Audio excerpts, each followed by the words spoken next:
As many people know, I am an author with 7 books out. I am not new to making my living online. I've been doing that for over 7 years now, full time. I have a variety of ways that I do that. I am actually decently new to YouTube. I started here last year. Anyway, I wanted to talk today about how being an accomplished writer can help you become a good YouTuber. I've actually got a lot of feedback from people that are like, oh my gosh, of course you're good at YouTube, which thank you. I don't feel good at YouTube yet. I still feel like a newbie, so thank you. But also, I did some soul searching and I thought about reasons why writers could be good YouTubers. So if you're a writer and you're looking to start and you don't see how the writing can be a strength for you, this is the episode for you. The first reason is all about storytelling. Good writing is all about coming up with compelling narratives. YouTube thrives on engaging narratives. And it doesn't matter whether you're vlogging and showing your everyday life, or you're teaching, which is a lot of what I do, or if you're just doing some entertainment content. People's minds love a good story. It really helps, they found, with retention, with how long people watch videos, whether they come back again and again. If you were a good storyteller, it can help you loads on YouTube. And I am telling you, the level of storytelling you have to do in writing, it's very much compatible with what I've heard called given good chat, which is, you know, talking, with being a good talker, because a lot of times you gotta talk. It's very similar to what you're doing as a writer, except you're doing it aloud to a camera. The next reason is sort of in a similar vein, but even more so. Script writing is your friend.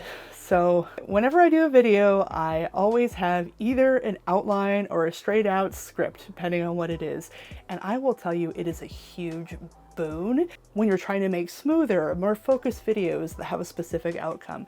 To be used to writing in that structure and to have that ahead of time, it helps you so much, so that you're not just turning on the camera and with no plan, going all over the place, losing people. It is so helpful if you're good at writing scripts or just outlines. Like I said, I use outlines a lot. With writing, you are so used to having that explicit structure. So in addition to my books that I've put out, I've also done a lot of work writing articles for various magazines online. And when I would pitch articles to said magazines, I'd be like, I'll write 1,000 words on why I'm attracted to men who are in touch with their feminine side, like literally for a women's magazine. And then as part of it, I would be like, this is what I would cover. These are the points. And I would have, you know, a very short outline. And then I would say in the pitch, you know, I can have this written by December 5th. Is it a yes or a no?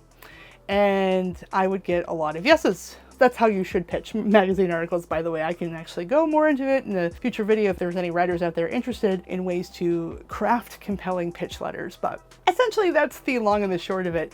And part of that, you have to be like, boom, boom, boom, quick outline.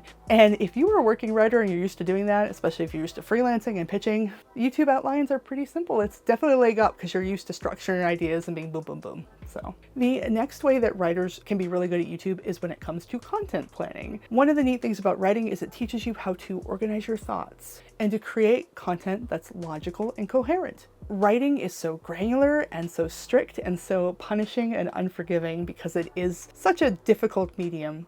It's less popular than video. It has a very strong right or wrong to a lot of it. You know, you have the strict grammarians and all different schools of thought. So you really have to have your ducks in a row to be a good writer and to be very coherent and logical and follow rules. And those same skills transfer over really well, whether you're trying to do an episode or a video series or even a whole content calendar. You're used to being very logical and coherent and deliberative already. The next way that writers have an edge is when it comes to clear communication.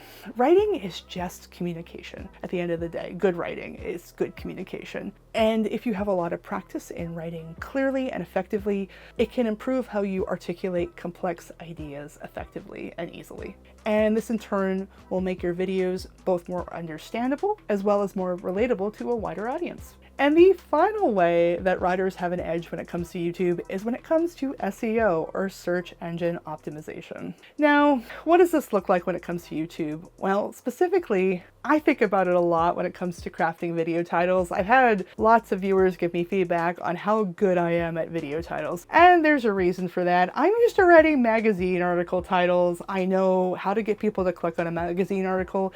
It's very similar to YouTube. YouTube's interesting because you have the thumbnail and that extra layer. A lot of times the featured image, especially if you're working for a magazine that you aren't the editor of, if you're contributing, you don't necessarily get a lot of say in what the image is and all of that.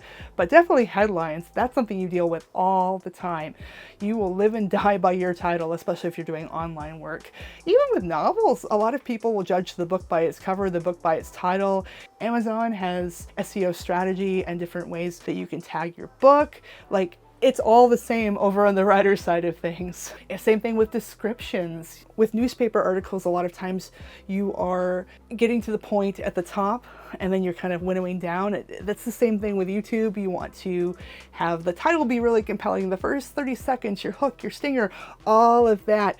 And the further you get into an article, the more forgiving you are as far as the details you include. It's the same thing with the video. There's so many carryovers from writing into video. Anyway, all this is to say that your experience as a writer can give you a distinct edge when it comes to content creation and can be oddly helpful on YouTube. I know, I was shocked too. I didn't expect it. I was like, hey, I'm like this nerdy little writer chick who sits there in my pajamas, type all day. Like, who wants to see me on camera? Lo and behold, it's been going really well. Like, I'm shocked. Oh, and let me know if you want a video on how to optimize titles for YouTube. I have all kinds of different tips and tricks and ways that I'm used to writing titles that I'd be happy to share with you. Anyway, it's been great talking to you as always. Thanks for watching, and I'll see you in the next video.